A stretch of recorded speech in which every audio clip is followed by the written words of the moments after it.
Nous profitons de notre passage à Notre-Dame-des-Grâces et Cotignac pour vous raconter l'histoire étonnante de ce miracle. Carlo raconte cette apparition dans l'un de ces sites sur lequel il a répertorié de nombreuses apparitions mariales. Le 10 août 1519, un bûcheron, Jean de la Baume, gravit le mont de Verdaille. Comme à son habitude, il commença sa journée par une courte prière. Mais lorsqu'il se releva de sa prière, il vit la Vierge Marie avec un enfant dans les bras. La Vierge Marie est sur un croissant de lune. Elle est entourée de Saint Joseph, Saint Bernard et Saint Michel Archange. Elle dit à notre bûcheron: « Je suis la Vierge Marie. Allez dire au clergé et au consul de Cotignac de me bâtir ici même une église sous le titre de Notre-Dame-des-Grâces, et que l'on y vienne en procession pour y recevoir les dons que je veux y répandre. » Le lendemain, lorsque le bûcheron revient pour finir sa coupe, il a la même vision et la même demande. Il se précipite alors au village pour annoncer ce qu'il a vu et entendu. Son témoignage est bien reçu. Et le 14 septembre de la même année va être posée la première pierre du sanctuaire. Le 17 mars 1521, le pape Léon X, par une bulle pontificale, accordait au lieu du sanctuaire de Notre-Dame-de-Grâce des privilèges. L'histoire pourrait s'arrêter là. Mais Notre-Dame-de-Grâce fit de nombreux miracles, et en voici un particulièrement important pour l'histoire de notre pays. 100 ans plus tard, la reine Anne d'Autriche, mariée au roi Louis XIII, ne parvient pas à avoir d'enfant après 22 ans de mariage. Plusieurs fausses couches, et malgré des prières répétées, aucune naissance ne venait donner un dauphin à la France. Le roi Louis XIII lui-même avait fait le vœu de consacrer la France à la Vierge Marie s'il obtenait un héritier. Le 27 octobre 1637, un religieux, le frère Fiacre, est en train de prier lorsqu'il a une révélation intérieure. La reine devait demander publiquement 3 neuvaines pour demander la grâce d'avoir un enfant. Une neuvaine à Notre-Dame-de-Grâce, une neuvaine à Notre-Dame de Paris et une neuvaine à Notre-Dame des Victoires. 6 jours plus tard, le 3 novembre, alors qu'il est en prière à 2 heures du matin, le frère Fiacre entend des cris d'enfant. Il voit en face de lui la Vierge Marie avec un enfant vagissant dans ses bras. « N'ayez pas peur, dit Marie. Je suis la mère de Dieu, et l'enfant que vous voyez est le dauphin que Dieu veut donner à la France. » 2 heures plus tard, Marie apparaît à nouveau. « Ne doutez plus, mon enfant, de ce que vous avez déclaré au confesseur, pour marquer mon désir que l'on avertisse la reine de faire 3 neuvaines en mon honneur.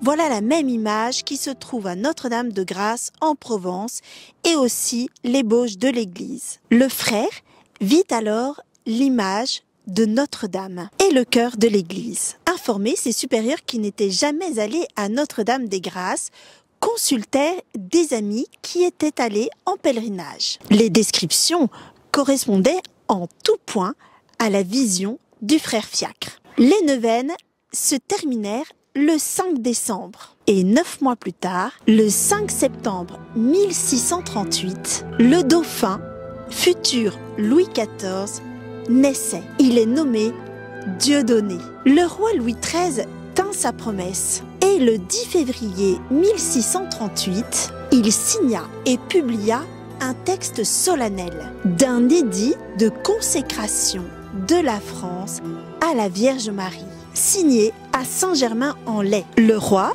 instaure aussi les processions du 15 août et demande que chaque église du royaume, si elle n'était pas sous le patronage de Marie, dédie sa chapelle la plus importante à la Vierge Marie.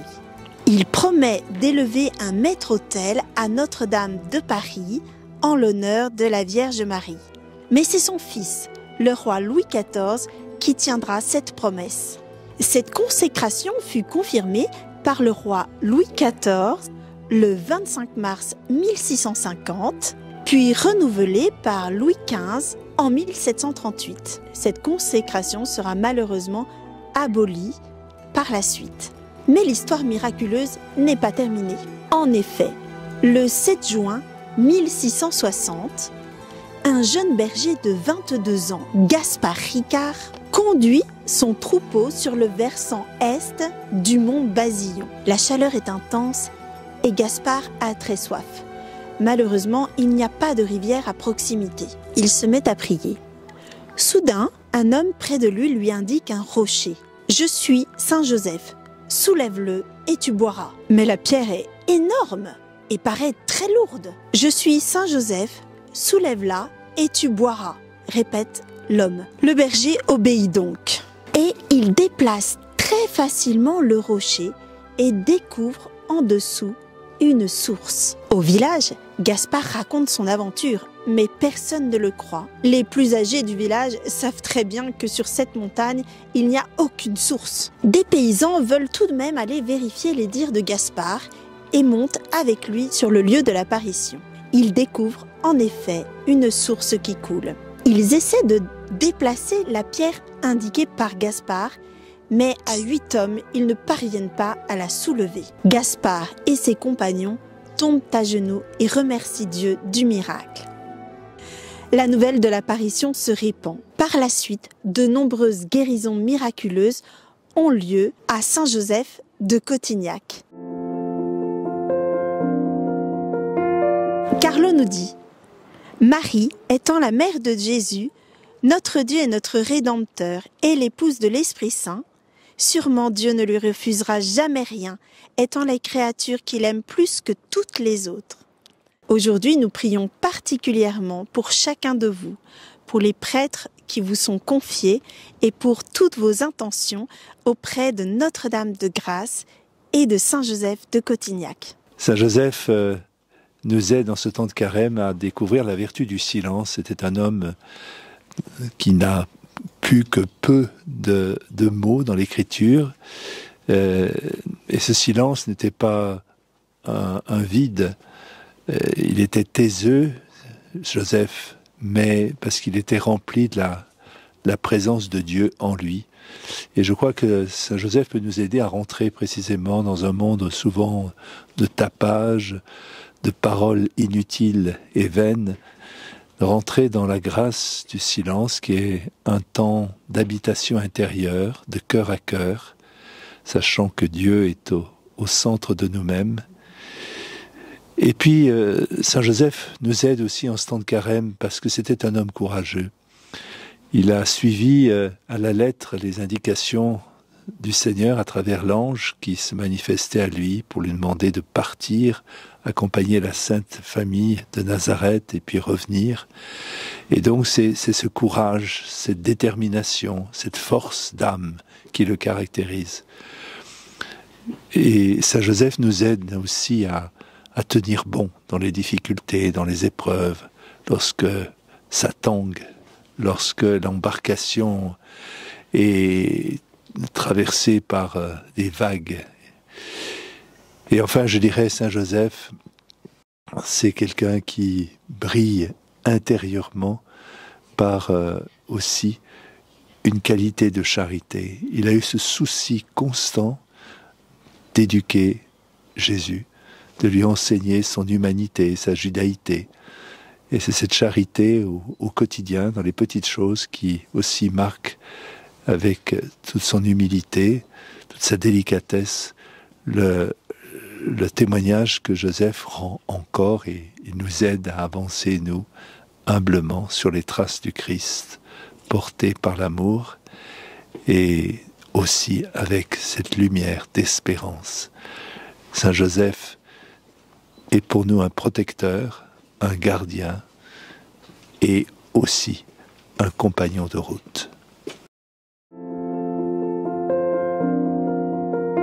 En ce jour du premier samedi du mois, nous vous proposons de prier une dizaine de chapelets ou un chapelet entier en l'honneur de Notre-Dame de Grâce. Nous prions donc pour toutes les personnes qui participent au parcours 40 jours pour tomber amoureux de Jésus Eucharistie, pour vos intentions et pour les prêtres qui nous sont confiés.